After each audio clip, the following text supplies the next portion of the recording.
मोहित, रोहित शर्मा बतौर कप्तान अब तक जिस तरह की पारी से भारतीय टीम की शुरुआत करते आए हैं, यानी वो पहले 10 ओवर में वो जो खेल करते आए हैं, वो फॉर्मूला बिल्कुल हिट हुआ है, बिल्कुल सक्सेसफुल रहा है। और एक बार फिर भले ही ये फाइनल है, भले ही यहां लड़ाई बहुत बड़ी है, यहां थोड़ा हर आदमी थोड़ा अपने आप को संभालने की कोशिश करता है। रोहित अपने को संभालने की कोशिश नहीं करेंगे। रोहित बिल्कुल उसी अप्रोच से जाएंगे कि अगर पहले बल्लेबाजी करते हैं तो हमको 350 रन जोड़ देने हैं स्कोर बोर्ड पर, और फिर लेना है कंगारुओं का अच्छा एकदम कड़ा इम्तिहान। और उसके लिए जरूरी है कि पहले 10 ओवर में वो बिल्कुल उसी अप्रोच से बल्लेबाजी करें जिस अप्रोच से वो इस वर्ल्ड कप में करते आए हैं। के कैप्टन ने सबसे बड़ा टास्क लिया है कि समुद्र में एक बड़ा समुद्र है, तूफान आ रहा है और मैं उस पूरी अपनी बोट को वहां से पार ले जाऊंगा। और वही चीज उन्होंने पूरे के पूरे वर्ल्ड कप में की है। और कितना अच्छा होगा कि अगर वही चीज वो फाइनल में कर सकते हैं। तो अगर रोहित शर्मा वो चीज जो लगातार करते हैं वो कर देते हैं कि 10 से 15 ओवर में वो टिक जाते हैं और जिस तरह का खेल वो दिखा रहे हैं, तो सोचिए कि वर्ल्ड कप फाइनल का पूरा प्रेशर वहीं से पूरा ऑस्ट्रेलिया पर शिफ्ट हो जाएगा और आपके प्लेयर्स वो वक्त ले पाएंगे कि हम क्रीज पर वक्त बिता सके, आसानी से रन बना सके। और यही काम रोहित शर्मा ने किया और उन्होंने कल की प्रेस कॉन्फ्रेंस में भी इस बात का जिक्र किया कि भाई देखिए, मुझे एक रोल, हमने 2 साल पहले से ही एक रोल डिसाइड कर लिया था कि मैं इस टीम में अग्रेसर का रोल करूंगा, क्योंकि मैं कप्तान हूँ, स्टार्टिंग में आता हूँ, मेरे पास कुछ फायदे हैं, तो मैं एक अग्रेसर का रोल अदा करूंगा। और उसके बाद अगर वो चीज शुरुआत मिलती है, अच्छी शुरुआत मिलती है, तो उसके बाद जिसका जो रोल है उस अकॉर्डिंग वो जाएगा। और यही चीज है, सेमीफाइनल में हमको न्यूजीलैंड से इतना डर था और हम लगातार बात कर रहे थे कि किस तरह से न्यूजीलैंड के तेज गेंदबाज आपको परेशान कर सकते हैं, लेकिन वो रोहित शर्मा ही थे जिन्होंने स्टार्टिंग के 5 से 10 ओवर में वो सारा डर खत्म कर दिया था। ट्रेंट बोल्ट को इतना लगातार हिट किया कि उनको बॉलिंग से हटाना पड़ा। तो यहां पर भी यही चीज है, रोहित शर्मा अगर उसी रोल में दिखे और वही चीज क्लिक कर गई वहां पर, तो शायद पूरा का पूरा प्रेशर स्टार्टिंग के 10 ओवर में ही आपके ऊपर से वर्ल्ड कप के फाइनल का उतर जाएगा और वो चीज ऑस्ट्रेलिया पर शिफ्ट हो जाएगी। बिल्कुल। और इतिहास में नाम भी दर्ज होगा रोहित शर्मा का। जो बात मैं लगातार कह रहा हूं कि रोहित शर्मा के इस बल्लेबाजी के अंदाज के पीछे की एक वजह और भी मुझे दिखाई देती है कि अब उन्हें ये पता है कि अगर वो 1-2 शतक और लगा भी देंगे ओपनर के तौर पर, तो उससे कोई बहुत ज्यादा उनके जो पर्सनल माइलस्टोन्स हैं वो कोई बहुत ज्यादा फैंसी नहीं होने वाले। 45 शतक पर वो बैठे हुए हैं। हम लोग पहले भी बात कर ही रहे थे कि 50 तो वो हो ही जाएंगे उनके, अभी उनमें इतनी क्रिकेट बची है कि 50 आराम से हो जाएंगे।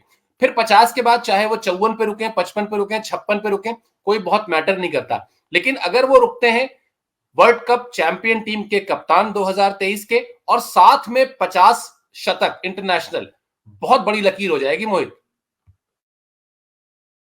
बिल्कुल सर। और लगातार इस वर्ल्ड कप में बात हो रही है कि देखिए, कप्तान आपके एक सेल्फलेस अप्रोच के साथ चल रहे हैं, वो अच्छी चीज कर रहे हैं, वो खुद को प्रूव कर रहे हैं कि देखिए माइलस्टोन तो बहुत है। और 45 शतक कोई कम नहीं है आपके पास। आप वनडे में, आपकी गिनती ऐसे ओपनर्स में होती है जिन्होंने वनडे के पूरे गेम को बदल दिया। पिछले 10 साल का हम रिकॉर्ड देखें तो रोहित शर्मा सबसे बेस्ट वनडे ओपनर आपको दिखेंगे और 45 शतक कोई कम नहीं है। और बिल्कुल वही बात है कि आपने एक चैलेंज लिया कि यार देखो, मेरा एक सपना है कि 2011 में मिस कर गया था, मैं चाहता हूं कि अब 2023 में से मिस ना हो, क्योंकि ये आखिरी मौका है रोहित शर्मा के लिए भी। वो खुद जानते हैं, उनके फैंस जानते हैं कि अगर मेरे नाम के सामने वर्ल्ड चैंपियन कैप्टन लिखा होगा तो कितनी बड़ी चीज है कि आप कपिल देव और महेंद्र सिंह धोनी वाले लिस्ट में, एक एलीट लिस्ट में आप शामिल होंगे। और वो दिखेगा, इस बार तो ये दिखेगा कि कप्तान ने एक चैलेंज लिया था, कप्तान ने एक रोल लिया था अपने साथ, उसने वो पूरे वर्ल्ड कप में वो साबित किया और उसके बाद हमको फाइनल तक पहुंचा, फाइनल जिता भी दिया। सर, अब क्योंकि इतनी स्टैट्स की बात हो गई है, कंपैरिजन की बात हो गई है, एक थोड़ी चर्चा को मैं इमोशनल राइड की तरफ लेना चाहूंगा। 2003 का फाइनल तो आपने साक्षात कवर भी किया है वहां पर, और वही चीजें हैं 2003 के फाइनल से हम लोग लगातार इसको अटैच भी कर रहे हैं इस फाइनल को, क्योंकि इंडिया और ऑस्ट्रेलिया आ गया है। तब फाइनल से पहले वाला माहौल क्या था?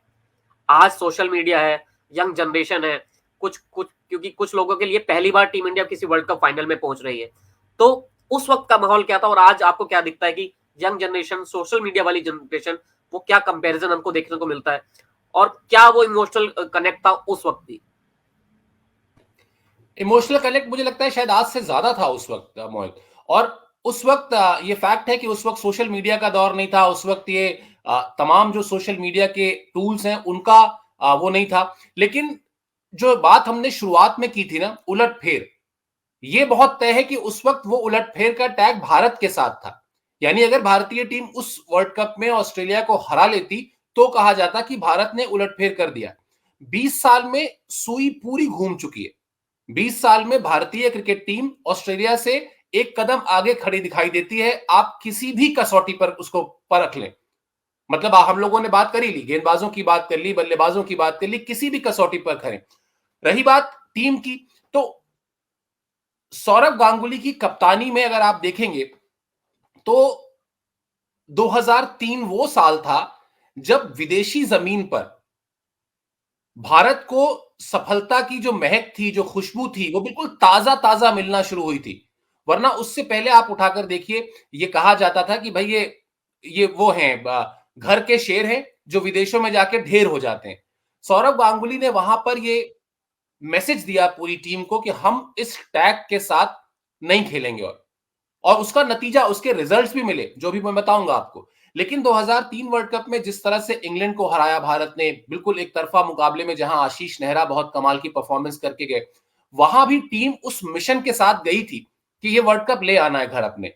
वो बिल्कुल सही बात है कि फाइनल में जाकर जो अनुभव था, जो प्रेशर था, जो पिच थी, जो कंडीशंस थी, वो उस तरह से टैकल नहीं हो पाया। और वो जोहानिसबर्ग का मैदान था। और जो जहां बात आपने पहले सवाल के जवाब में कही ना, जब यहां पर एक सवा लोग सामने बैठेंगे जो भारत जीतेगा, भाई जीतेगा, भारत जीतेगा करेंगे, तो वो जो एडिशनल एक बेनिफिट होगा, वो एडिशनल बेनिफिट भी भारतीय टीम के साथ होगा। अब आप इसको जोड़िए सौरव गांगुली के एज कैप्टन पार्ट 2 से।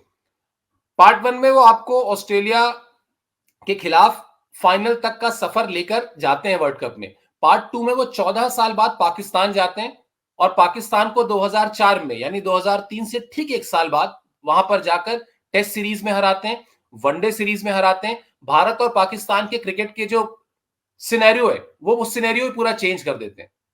और 20 साल पहले की जब भी हम बात करेंगे मोहित, हमको याद रखना चाहिए, और मैं सवाल पर भी आ रहा हूं इसी के साथ, वो एडम गिलक्रिस्ट की टीम थी, वो रिकी पॉन्टिंग की टीम थी। उस टीम में मैथ्यू हेडन हुआ करते थे, उस टीम में माइकल बेवन थे, डेरिल वो डेमिन नहीं डेविड मार्टिन, ग्लेन मैग्रा, हाँ डेमिन मार्टिन थे, ग्लेन मैग्रा थे, उसके अलावा ब्रेटली थे।